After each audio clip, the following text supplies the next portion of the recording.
On vous parle souvent de salut, mais de salut de la planète. On vous répète qu'il faut adopter un nouveau comportement, qu'il faut changer vos habitudes de vie, mais ce n'est pas pour le bien de votre âme, c'est pour améliorer votre empreinte carbone. On nous annonce aussi l'imminence de la fin des temps, mais ce n'est pas le retour du Christ, c'est seulement la catastrophe climatique. La nouvelle religion écologique a ses dogmes, ses prophètes et sa morale. Mais va-t-elle vraiment œuvrer pour la planète? Car le christianisme n'a pas attendu les écologistes pour réfléchir au rapport de l'homme à la nature. La sagesse multiséculaire de l'Église a beaucoup à dire sur ce sujet. Le pape François y a consacré en 2015 une longue encyclique intitulée Laudato Si. Le pape nous invite à voir la terre comme une pauvre qui attend notre charité. Il nous invite à retrouver l'amour de la création qui est fondamental dans le christianisme. Le deuxième chapitre de la Genèse décrit ainsi la création de l'homme. Le Seigneur Dieu modela l'homme avec la glaise du sol, il insuffla dans ses narines une haleine de vie, et l'homme devint un être vivant. L'homme vient de la terre, Adam signifie le terreux, mais il n'est pas que terreux, il possède aussi la vie qui vient de Dieu. L'homme possède donc un corps et une âme. Il est corporel comme toutes les réalités de la nature. Mais contrairement aux autres corps, il possède une âme spirituelle, faite pour connaître le vrai et aimer le bien. Il est à la fois dans la nature et au-dessus de la nature. Il est à la frontière du monde corporel et du monde spirituel. Entre ces deux mondes, l'homme est comme un funambule, il court toujours le risque de tomber d'un côté ou de l'autre. Ainsi, l'exploitation tyrannique de la nature, qui se désintéresse des conséquences sur l'environnement, n'est pas chrétienne. Mais l'écologie profonde, qui fait de l'homme un animal comme les autres, qui invite l'homme à abandonner ses privilèges d'être spirituel, n'est pas chrétienne non plus. C'est un nouveau paganisme. Sans l'homme, la nature abandonnée deviendra une jungle. Pour rester en équilibre sur le fil, nous devons comprendre quelle est la place de l'homme dans la nature. C'est celle d'un intendant.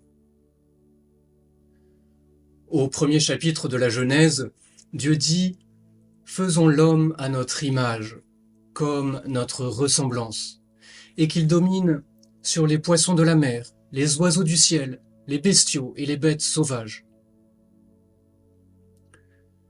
Cette domination n'est pas une tyrannie. Dieu crée l'homme à son image, capable de connaître et d'aimer.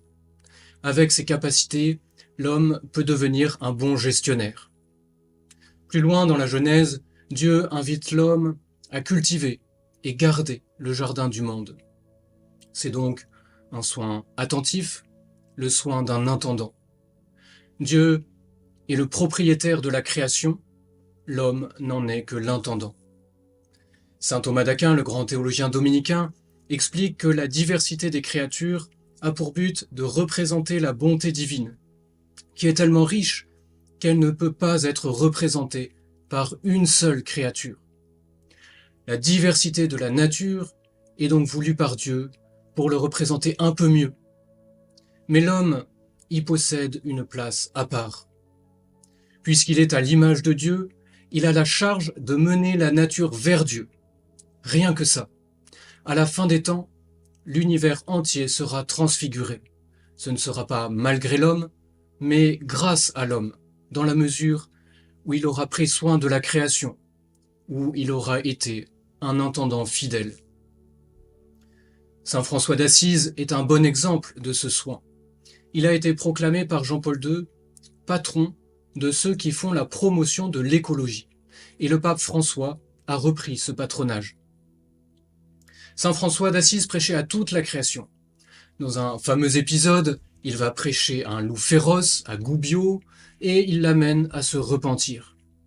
Il n'y a nulle vision naïve de la nature chez Saint François, mais au contraire, l'accomplissement de sa tâche d'intendant de la nature pour le bien de l'humanité.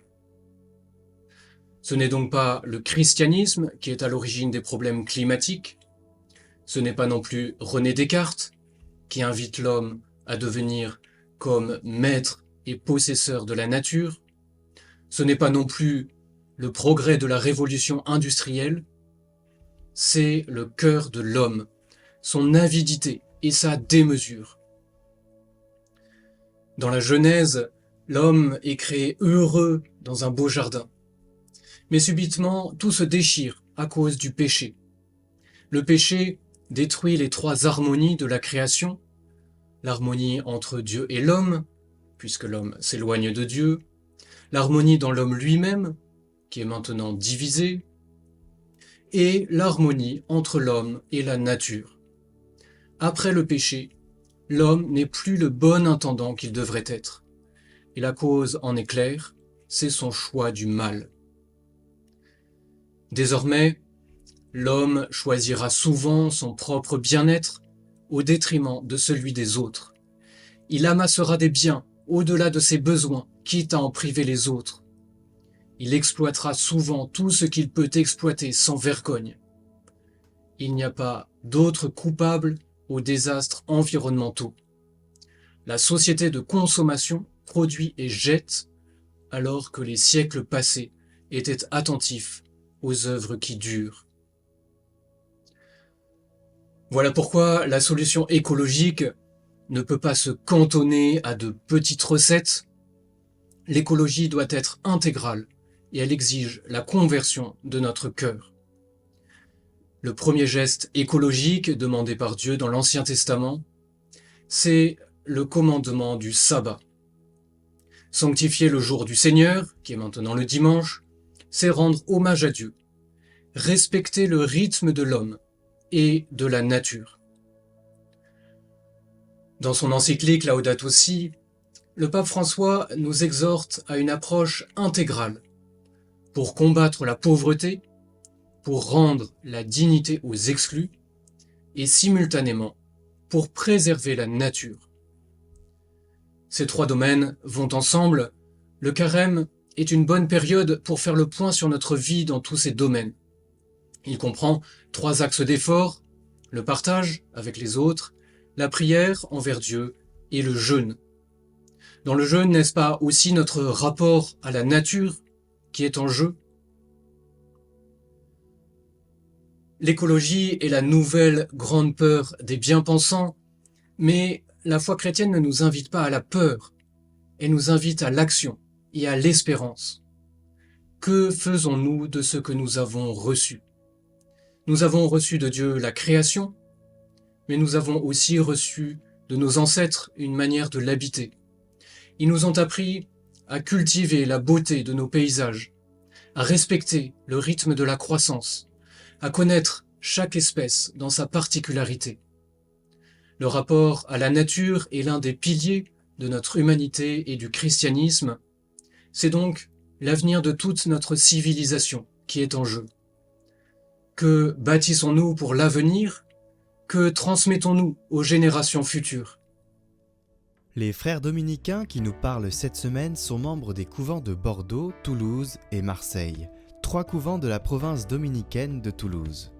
Ils proposent tout au long de l'année des formations de toutes sortes. Vous pouvez vous abonner à la chaîne YouTube de la province de Toulouse, sur laquelle vous trouverez des enseignements réguliers ainsi que la prière des vêpres chaque jour.